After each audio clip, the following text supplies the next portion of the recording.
Baik, saya akan mulai saja ya. Nanti rekaman ini juga akan saya share di apa namanya e-learning ya. Jadi bagi yang kelas A, saya berharap nanti dia bisa apa namanya mengikuti perkuliahan ini dalam rekaman itu. Ya. Jadi yang belum bisa masuk nanti bisa mengikuti rekaman itu. Yang penting nanti ngisi absennya. Ya, oke, saya akan mulai. Tadi saya tanya ini bisa dilihat ya, saya tidak perlu full kan, saya lihat bentuk seperti ini saja. Nggak ada masalah ya, bisa dilihat ini ya tayangannya ya. Bisa, Pak. Oke. Bisa, Pak. Baik. Jadi Bisa, kuliah Pak. ini topiknya mengenai penawaran uang dan kegiatan ekonomi negara. Ya. Jadi setelah kita bicarakan uangnya sendiri, ya pada kuliah yang lalu saya sampaikan melalui video itu, ini apa namanya tindak apa istilahnya topik yang lebih lanjut terkait dengan itu. Jadi ada beberapa hal yang penting. Nah, nanti ada pertanyaan di ujungnya yang Anda perlu jawab ya. Nanti saya ceritakan di ujungnya saja atau di belakangnya. Oke. Kita akan mulai.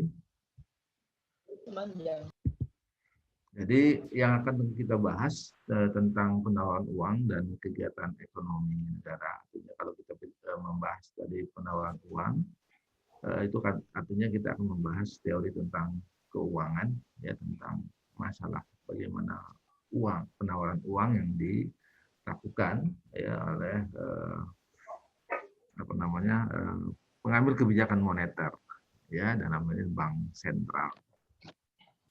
Ada dua teori yang dikembangkan, yaitu teori tentang kuantitas uang yang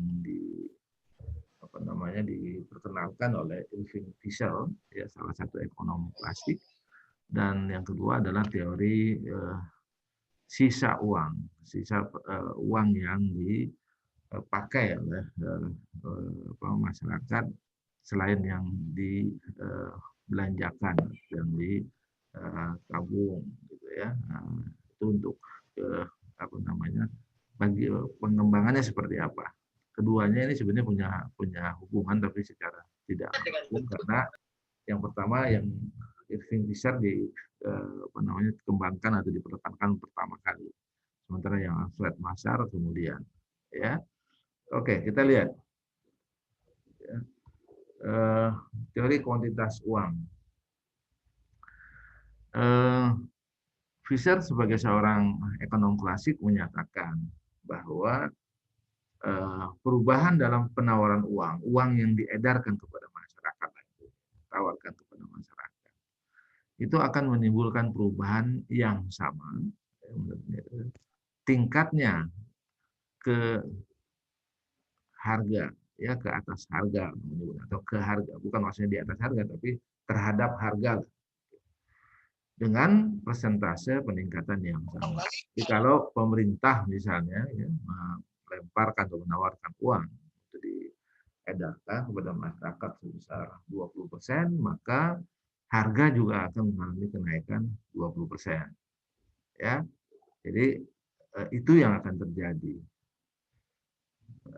Berarti kalau misalnya ada 1 miliar ditawarkan menjadi 100, ditambahkan 20% jadi 1,2 miliar, ya maka harga misalnya dari harga maksud harga itu adalah harga umum ya, harga itu adalah 100 satuan misalnya, itu dia menjadi 120, sehingga selalu dalam kondisi keseimbangan, ya selalu dalam kondisi keseimbangan itu menurut Fisher.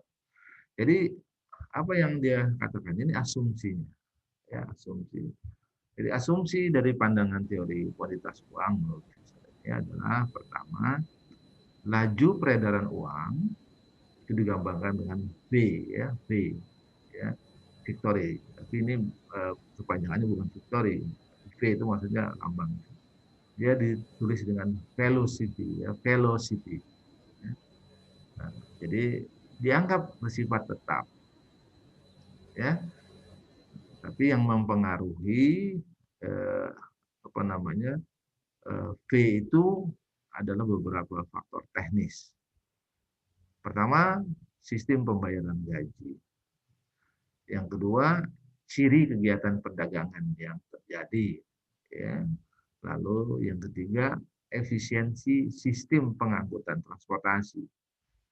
Ya, dan keempat, kepadatan penduduk. Di mana ininya apa namanya kondisinya dalam jangka pendek keempat-empatnya itu dianggap konstan, tidak berubah dalam jangka pendek atau dikatakan tetap dalam jangka pendek. Tapi dalam jangka panjang akan terjadi perubahan, ya. Jadi makanya disebut P itu ya laju perputaran uang itu dianggap tetap. Yang kedua dinyatakan bahwa kesempatan kerja penuh atau full employment itu berlaku atau tercapai di dalam ekonomi. Maka kalau Anda pernah belajar sebelumnya mengenai agregat supply, kan ada dua pola, ada dua bentuk, ya. Bentuk agregat supply yang pertama adalah yang tegak lurus, ya. Yang tegak lurus itu artinya yang dianggap sebagai kondisi yang full employment pada setiap penawaran uang yang berlaku. Dan itu artinya semua tingkat pengangguran sangat rendah. Itu pendapat siapa? Pendapat ekonom klasik. Ya, diantaranya ini si apa namanya Finn Fisher dan kemudian nanti Alfred Marshall. Jadi penawaran yang pertama itu bentuknya seperti itu. Tapi ada agregat supply yang kedua dalam konteks apa namanya supply keseluruhan, ya, yang sifatnya miring ke kanan, cenderung ke kanan. Nah, itu adalah nanti yang dikembangkan oleh Milton Keynes, ya, teori Keynes. Keynes mengatakan tidak dalam jangka pendek atau menengah terjadi full employment. Full employment akan terjadi pada posisi di mana ekonomi negara itu sudah mengalami kestabilan, itu dalam jangka panjang, bukan dalam jangka pendek. Sementara klasik mengatakan dalam jangka pendek selalu akan terjadi di situ dan akan terjadi penyesuaian. Ya. Ya, jadi dikatakan bahwa T, ya, T itu adalah produksi barang yang diperjualbelikan, yang ditransaksi, gitu ya. Itu dia tidak akan pernah kurang menurut ekonom klasik. Akan selalu ada penyesuaian, akan bisa ditambah terus-menerus, ya, pada kesempatan kerja penuh. Jadi kalau sudah penuh ini artinya dia kondisinya selalu stabil, ya, selalu stabil. Nah, itu yang dikatakan. Jadi sehingga dalam rumusnya dibuat seperti ini. Nah, ya, M itu adalah penawaran uang. Ya, Anda belajar sebelumnya. Penawaran uang dikali dengan laju uang, ya, velocity, namanya laju atau perputaran uang, velocity, M dikali P sama dengan harga, tingkat harga. Kan ini tingkat harga umum, ya, tingkat harga umum itu kita menghitung harga rata-rata karena dalam makro tidak ada harga komoditi kecuali membicarakan upah gaji, ya. Kalau upah dia hanya berlaku untuk tenaga kerja dan itu individual. Ini sama dengan mikro. Kalau di makro harga adalah keseluruhan harga gabungan komposit, ya. Jadi tadi dikatakan bahwa M dikali V sama dengan P dikali T. Ya, jadi harga dikali jumlah barang dan jasa yang diperjualbelikan dalam perekonomian. Itu kondisinya selalu stabil seperti itu. Ya. Dan itu seperti yang sudah dibahas. Lalu inilah konteks yang dikatakan bahwa kalau ada perubahan M, ya, penawaran uang, maka P akan naik. Kalau M-nya naik. Tapi kalau M-nya turun, P juga akan turun. Ya. Ini persis untuk mengatakan bahwa kalau apa namanya terjadi pertambahan penawaran uang, maka akan terjadi inflasi pada persentase yang sama. Jadi, naik 20% tadi saya katakan penawaran uang, maka P-nya akan berubah. Sementara velocity, kecepatan, dan jumlah barang yang ditransaksikan dalam perekonomian dianggap konstan. Jadi yang berubah hanya dua. Tapi nanti kita lihat bagaimana tanggapan dari Keynes, ya. Nah, itu kira-kira untuk yang sederhananya teori kuantitas mengenai uang, ya, ringkasnya. Nah, kemudian ada teori yang kedua yang disebut dengan teori sisa uang tunai, ya. Nah, ini Alfred Marshall, ya, yang mengembangkannya. Dia mengatakan bahwa perubahan sama mirip, ya, perubahan dalam penawaran uang akan menimbulkan perubahan harga-harga yang sama tingkat. Nah, mirip dengan yang itu kan. Cuman bedanya nanti dia menggunakan porsi, bukan menggunakan velocity, porsi. Apa itu? Dalam teori ini disebut yang namanya bagian dari pendapatan masyarakat yang dipegang secara tunai untuk belanja, yang sifatnya instan, yang sifatnya cepat. Berapa bagian itu? Bagian itu disebutkan sama dengan K. Jadi persamaannya itu menjadi M, tidak ada V-nya. Itu sama dengan K dikali PT, ya, kali harga dan transaksinya. Nah, sehingga akan diperlukan di situ bahwa berapa besar K-nya yang penting. Karena kalau besarnya K itu antara 0 dan 1 berarti M sama dengan PT ketika K sama dengan 1. Ya, itu yang jadi pertimbang. Jadi kalau kurang dari 1 maka M itu bagian daripada PT. Karena dia ada K di sana. Kalau 0,8 berarti M itu sama dengan 0,8 PT. Ya, kalau 0,2 M adalah sama 0,2 PT dan seterusnya. Ya, oke. Sehingga dengan rumus itu kalau kita bolak-balik, ya, kita putar gitu kan, maka terjadi rumus yang nomor 3 itu.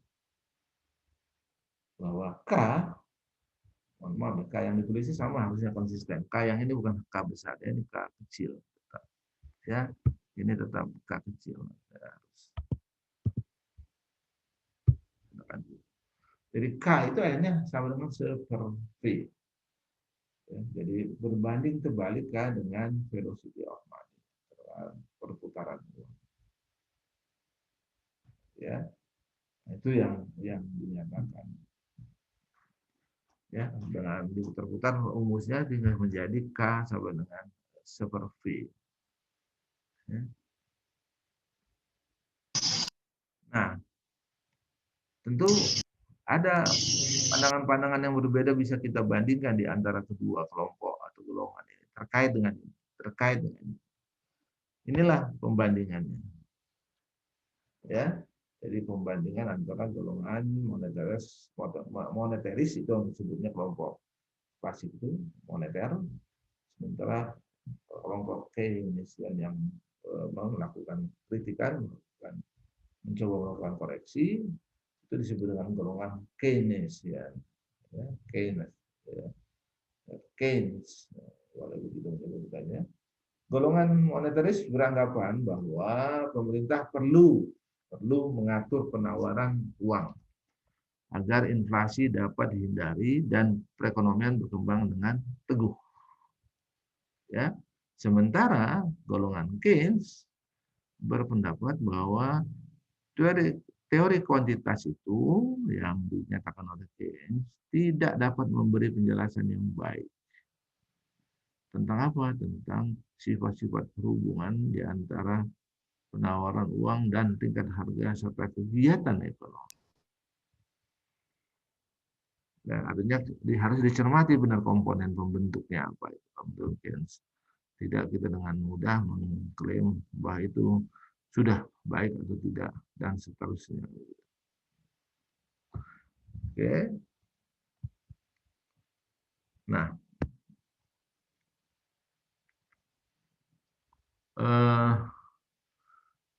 inilah beberapa kritik ya teori kuantitas yang disampaikan oleh kelompok ilmuwan Keynes.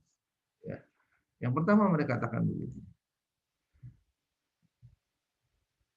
misalkan bahwa T adalah adalah tetap. Ya, jadi memisalkan atau menganggap bahwa T itu adalah tetap kurang tepat. Mengapa? Karena dalam perekonomian tidak semua faktor produksi bisa digunakan sehingga menyebabkan adanya pengangguran. Oleh karena itu, kesempatan kerja penuh tidak selalu tercapai. Ya, yakin menganggap bahwa karena kurvanya sebenarnya miring ke kanan, gitu. Ya, kurva supply dalam supply barang miriplah seperti itu. Supply itu dari atas bawah kiri ke atas ke kanan atas. Jadi disebutkan bahwa belum tercapai yang namanya full employment karena masih ada pengangguran, ya gitu. Jadi hanya ketika supply sudah mentok lalu dia berdiri tegak ya lurus, itulah full employment tercapai. Sementara kalau masih miring ke kanan atas itu adalah dia belum mencapai tingkat optimum, ya, atau bekerja penuh, ya. Itu yang pertama. Yang kedua, V tidak selalu tetap dalam jangka panjang maupun pendek. Jadi kalau tadi dikatakan bahwa tidak bersifat tetap dalam jangka pendek dan bisa berubah dalam jangka panjang, tetapi disebutkan oleh Keynes ini tidak selalu tetap pada kedua-duanya. Ya, tidak selalu tetap pada kedua-duanya. Mengapa demikian? Kaitannya dengan apa? Kaitannya dengan ini. Terjadi pengangguran, maka pengeluaran masyarakat akan berkurang. Ya, kalau ada pengangguran, pengeluaran berkurang, dan akibatnya V berkurang. Ya. Yang kedua,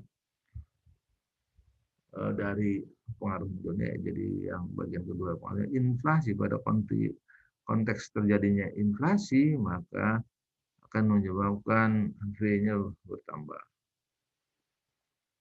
Dan kemajuan institusi keuangan mengakibatkan sisa tunai berkurang.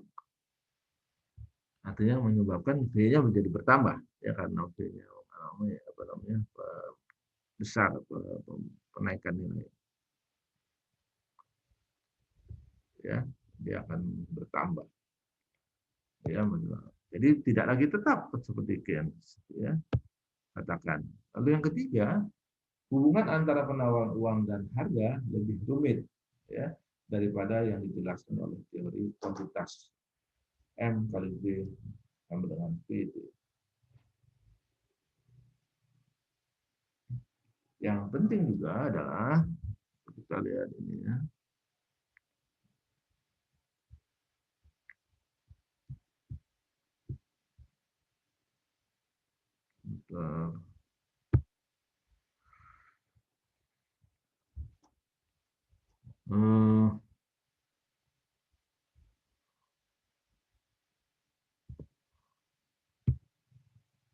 Oke.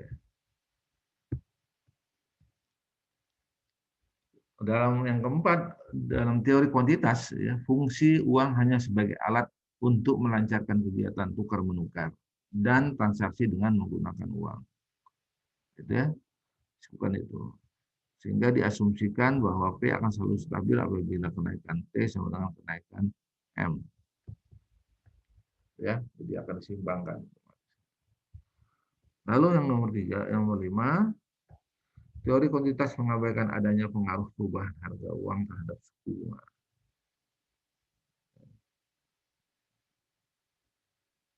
Ya. Jadi dikatakan di situ bahwa dalam pandangan klasik, suku bunga dipengaruhi oleh permintaan dan penawaran tabungan untuk investasi. Ya, sehingga dianggap bahwa tidak ada pengaruh antar keduanya. Ya, itu yang dinyatakan.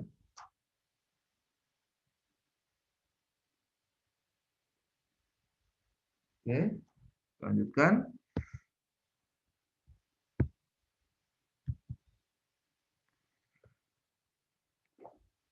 Nah, dengan demikian, karena berani mengeluarkan verdict itu, maka Keynes juga dituntut untuk menyampaikan bahwa pada satu tingkat tertentu, ya, masyarakat memerlukan atau memiliki motif untuk memegang uang. Oke. Nah, maka bentuk permintaan masyarakat itu ada 3 minimal. Yang pertama adalah motif memegang uang karena keperluan untuk investasi. Maaf. Untuk melancarkan kegiatan ekonomi jual beli dan kegiatan ekonomi lainnya. Ya, itu pertama. Jadi untuk transaksi. Dengan uang yang ada dia mau apa juga. Yang kedua dinyatakan di situ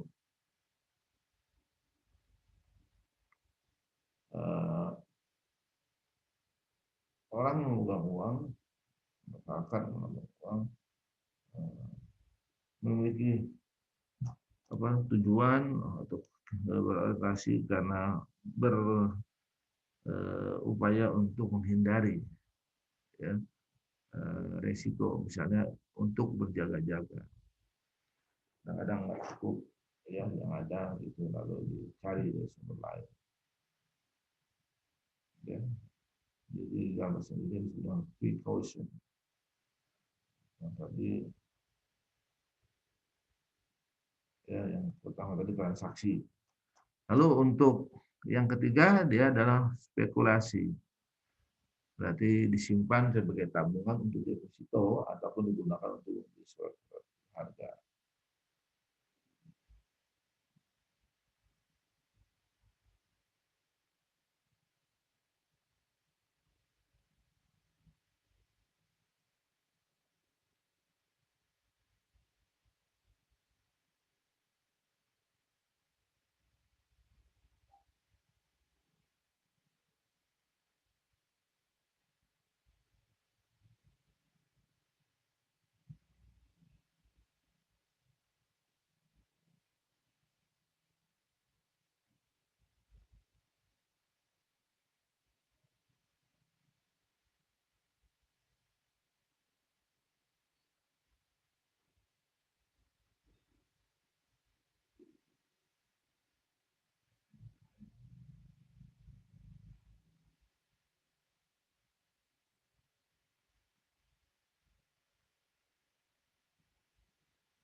Untuk spekulasi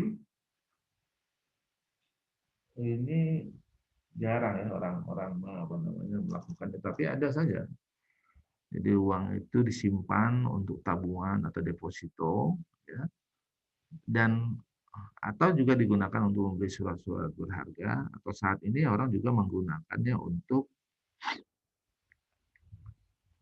bermain di pasar uang atau membeli valuta asing, ya, valuta asing. Jadi membeli dolar, jual dolar, membeli yen, jual yen, dan seterusnya. Begitulah. Dan itu dalam rangka mengambil keuntungan. Nah, itu spekulasinya seperti itu. Jadi bisa saja itu dalam jangka pendek, atau kalau deposita agak jangka waktu yang agak panjang, yang mungkin tidak tertebak secara tepat, tapi bisa diperkirakan berapa kenaikan uang, kenaikan bunga atau penurunan bunga yang terjadi. Atau kalau beli saham juga itu sifatnya seperti itu. Bentar, ya. Halo. Salam terus. Apa?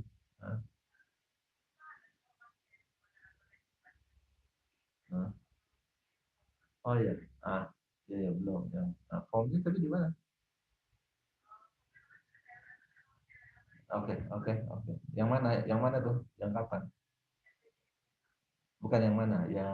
Yang pertemuan mana? Ya, tolong dihitungkan aja nanti ya, kasih aja yang mana-mana. Oke.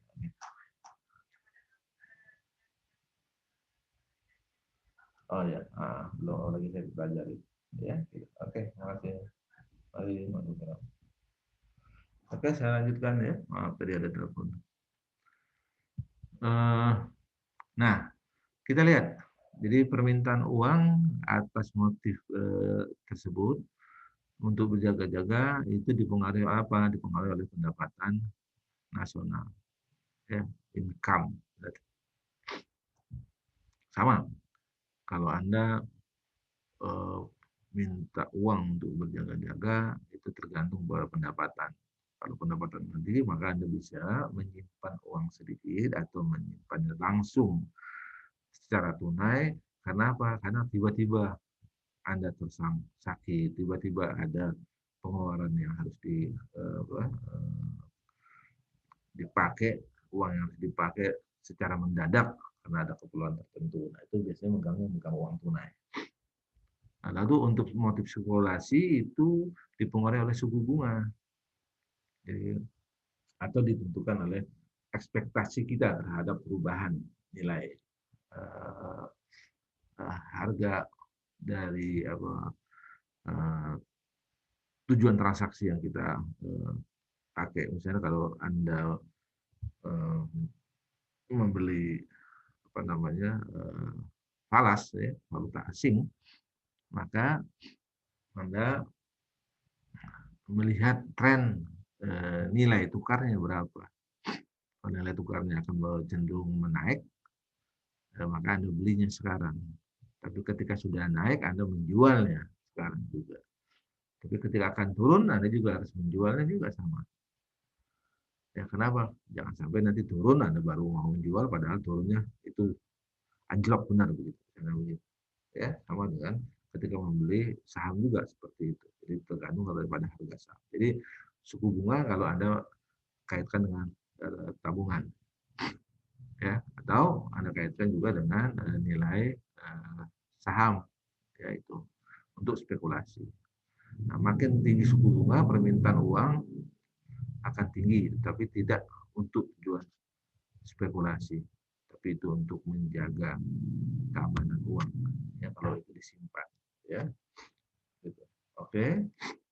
Lalu itu ada kurvanya, ya, di dalam konteks itu nanti saya sarankan Anda punya buku Sadono Supirno karena ini sumbernya lebih banyak dari sana. Jadi, kurva money demand itu dia kurvanya dari kiri atas ke kanan bawah, ya, sama dengan Anda melihat kurva supply demand, ya.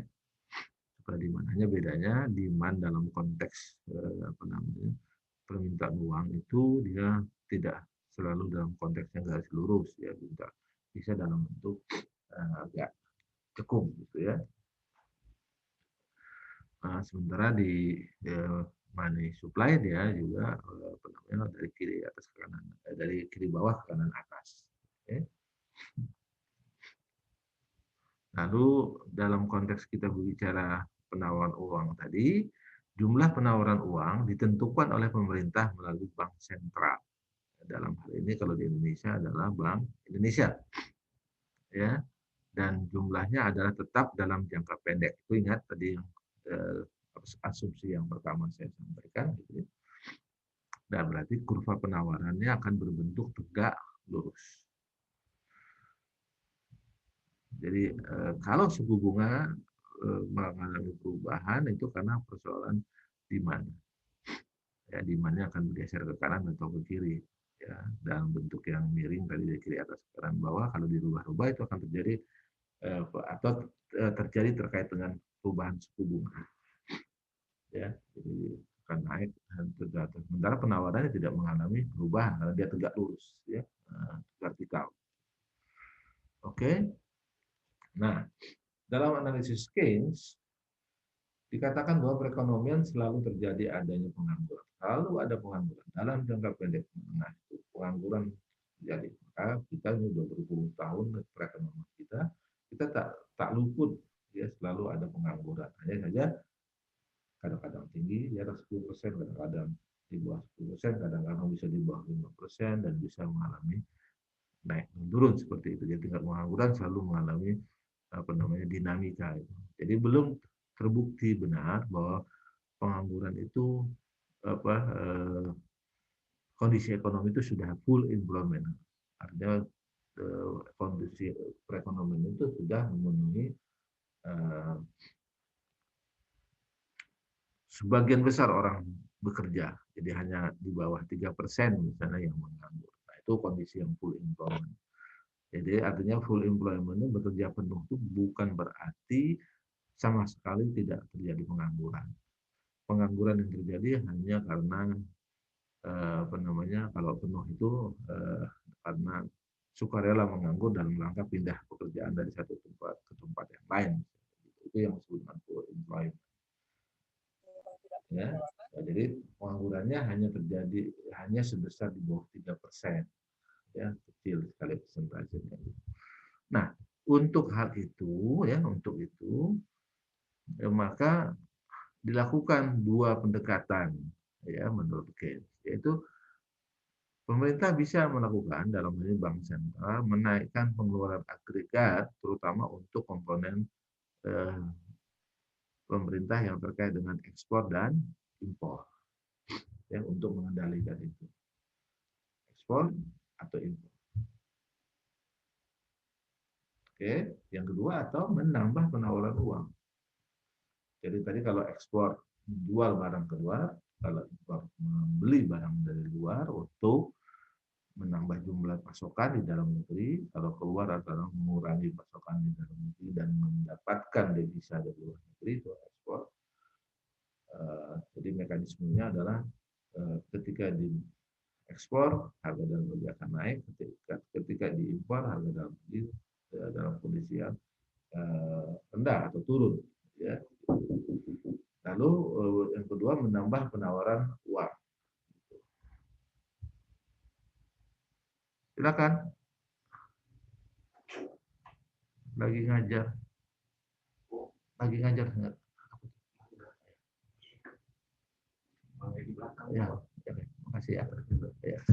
Lagi ngajar dulu. Baik, kita lanjutkan ya. Nah, efek perubahan penawaran uang yang barusan ya, terhadap kegiatan ekonomi bagaimana? Nah ini dia ada efek yang berantai ya dengan transmisi. Pertama, kalau penawaran uang berubah ya naik atau turun, maka perubahan suku bunga itu akan mengalami perubahan juga. Jadi kalau pemerintah misalnya mencetak uang lebih banyak, maka akan terjadi penurunan suku bunga. Artinya orang akan memegang uang banyak sehingga suku bunga pada kondisi awal itu mengalami penurunan. Nah, begitu menurun suku bunga maka orang yang mau berinvestasi meminjam uang lebih banyak. Itu natural. Kan orang mau minjam untuk investasi tidak mau pada posisi bunga yang tinggi. Mereka harus mendapatkan pada posisi namanya juga berhutang kan. Suku bunganya harus turun. Ya. Nah, karena perubahan investasi, maka kenaikan investasi akan menyebabkan perubahan pengeluaran, ya bertambah pengeluaran, dan akan terjadi perubahan pendapatan nasional. Nah, efek seperti ini namanya disebut dengan mekanisme transmisi. Berarti bisa kebalikannya, iya. Kalau penawaran uang dikurangi, maka suku bunga akan naik, ya, atau terkait dengan suku bunga, atau bisa dibalik, suku bunga dinaikkan, maka uang yang beredar di masyarakat akan berkurang, maka investasi juga akan turun. Investasi turun berarti pendapatan nasional juga akan turun. Ya, itu rangkaian transmisinya. Nah, dalam konteks kebijakan moneter dan kegiatan ekonomi ini poin yang kedua dari topik perkuliahan hari ini, yaitu yang tadi yang saya sebut dengan kegiatan ekonomi negara.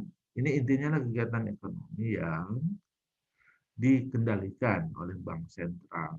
Ya, bagaimana bank sentral bisa mengendalikan atau berupaya mengendalikan kegiatan perekonomian. Ya. Jadi kegiatan moneter dan kegiatan ekonomi ini kebijakannya berupa kebijakan moneter. Ingat, ada kebijakan yang lain, kebijakan fiskal. Jadi kalau moneter ini adalah mengendalikan penawaran uang, mengendalikan uang yang beredar di masyarakat. Kaitannya dengan apa nanti? Dengan supaya tidak terjadi inflasi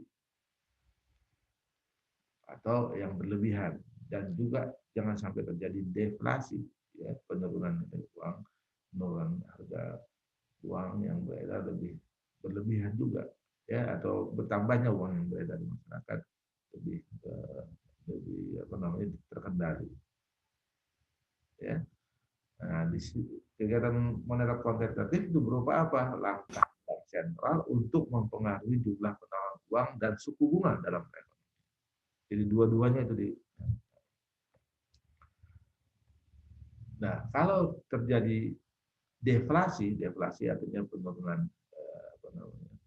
harga-harga, ya, jadi harga menjadi lebih murah, maka penawaran uang harus ditambah, ya, dan suku bunga diturunkan. Itu artinya jadi orang banyak memegang uang. Nah, sementara kalau dalam masa inflasi, pengeluaran agregat, nah, jadi bukan mengalir ke penawaran uangnya, dikurangi dengan cara mengurangi penawaran uang dan meningkatkan suku bunga. Ya, jadi kalau terjadi inflasi itu artinya kita menghadapi harga yang tinggi. Nah, untuk menghadapi tinggi kita kurangi penawaran uang. Ya, siapa yang melakukan penawaran uang? Ya, pemerintah dengan menaikkan suku bunga, dengan menjual saham yang lebih murah daripada harga barang, misalnya. Ada relatif, sehingga orang akan lebih banyak berinvestasi ketimbang memegang uang tunai untuk membeli barang-barang yang konsumtif. Oke. Nah, ini salah satu jalan yang bisa ditempuh dalam konteks itu. Pertama, atau yang disebut, ya, pertama disebut dengan open market operation, ya, operasi pasar terbuka. Bagaimana caranya? Operasi terbuka itu adalah bagaimana melakukan jual beli surat berharga, ya, saham, biasanya obligasi, gitu, dalam pasar uang dan pasar modal, sehingga menyebabkan perubahan pada penawaran uang. Ya. Contohnya, misalnya melakukan pembelian surat berharga milik bank perdagangan, bank komersial, ya, bank komersial itu bank-bank yang operasional, itu bukan Bank Indonesia atau bank-bank di luar bank sentral, ya. Seperti kalau contoh kita adalah misalnya Bank BNI, Bank Mandiri, segala macam, itu semuanya bank operasional atau bank komersial, karena mereka diperbolehkan melakukan transaksi keuangan. Sementara bank sentral tidak, bank sentral mengendalikan, ya, peredaran uang. Nah, jadi kalau pembelian surat-surat berharga milik bank komersial itu mengakibatkan adanya peningkatan cadangan yang ada pada bank komersial. Ya kan, mereka menerima uang, kan? Jadi cadangan uangnya bertambah. Mereka menjual saham surat berharga sehingga uang tunainya itu bertambah. Ya, nah itu harus terjadi atau terwujud untuk dapat melaksanakan pasar terbuka. Ini gimana kondisinya?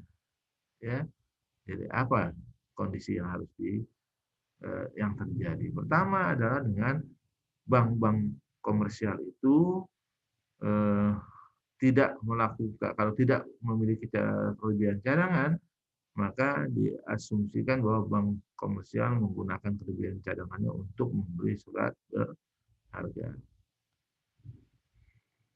Sementara yang kedua, tercipta atau tersedia cukup banyak surat berharga untuk diperjualbelikan dalam perekonomian. Ya, jadi cadangan uangnya bertambah, ya, cadangan uangnya bertambah. Bahkan dia menjual surat berharga yang cukup. Ya. Lalu cara yang kedua adalah pemerintah, bank dalam hal ini pemerintah moneter atau bank sentral mengubah suku bunga diskon, ya, bunga bank yang diubah. Yaitu apa? Dengan kondisi di mana keadaan kegiatan ekonomi berada di bawah tingkat mewujudkan kesempatan kerja yang tinggi, artinya itu menjadi target, maka bank sentral menurunkan suku bunga diskontonya untuk mempertinggi kegiatan ekonomi. Jangan dibiarkan uang berlebihan terlalu banyak, dia akan bersifat inflatoir. Inflatoir itu artinya bersifat meningkatkan harga, menyebabkan terjadinya inflasi yang cukup signifikan. Yang ketiga, ya, mencegah tingkat atau mengubah tingkat cadangan minimum.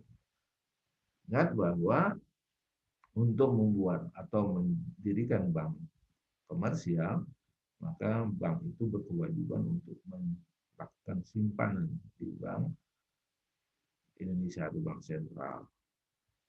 Nah, kalau ini biasanya dalam waktu tertentu ditentukan tarifnya berapa minimum uang yang harus disimpan di bank sentral.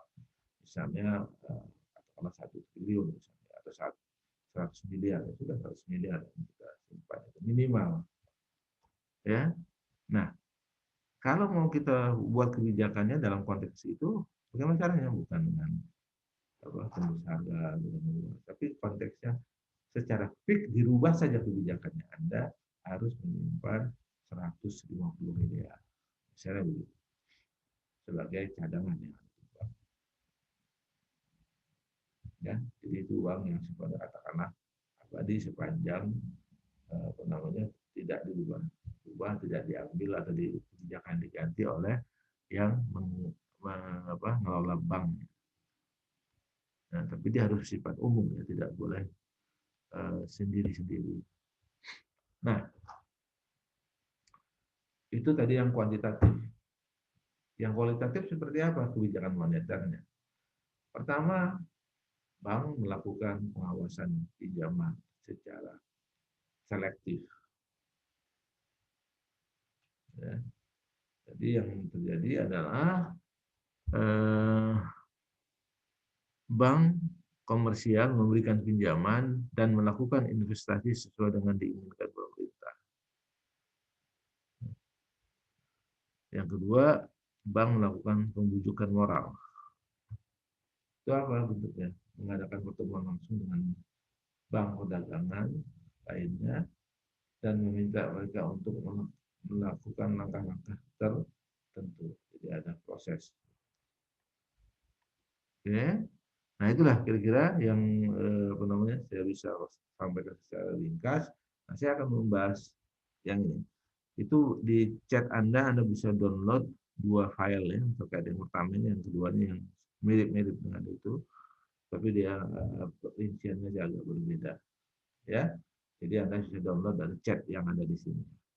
Oke, saya lihat ini soal yang terakhir, ya, atau soal yang saya janjikan tadi. Ini berarti ada tugas Anda. Mudah-mudahan tugas ini dalam konteks yang lain sebelumnya sudah pernah Anda lakukan, tapi ini khusus yang terkait dengan masalah keuangan. Ya. Anda uraikan ini bagaimana teori klasik ya mengemukakan pendapatnya mengenai permintaan uang, dan Anda beri juga pendapat Anda tentang itu. Nah, itu yang nomor 1. Kedua, saudara secara lengkap mesti menjelaskan bagaimana penawaran uang melalui kebijakan perubahan suku bunga. Ya, jadi bagaimana penawaran uang melalui kebijakan perubahan suku bunga dari Bank Sentral ya, dapat mempengaruhi permintaan. Ya. Sementara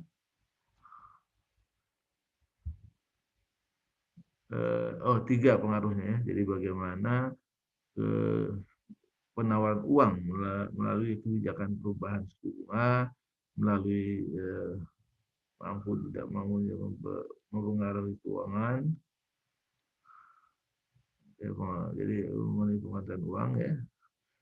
Lalu bagaimana juga pengaruhnya terhadap pengeluaran agregat hingga hasil jawa, ya, hingga pendapatan berubah nasional secara periode itu mengalami perubahan. Ya, oke, kira-kira itu. Jadi tentu yang saya harapkan bagi Anda untuk menjawab ini adalah Anda membaca artikel yang terkait dengan dua bab ini. Ya, pertama bab yang terkait dengan ini adalah filenya ya,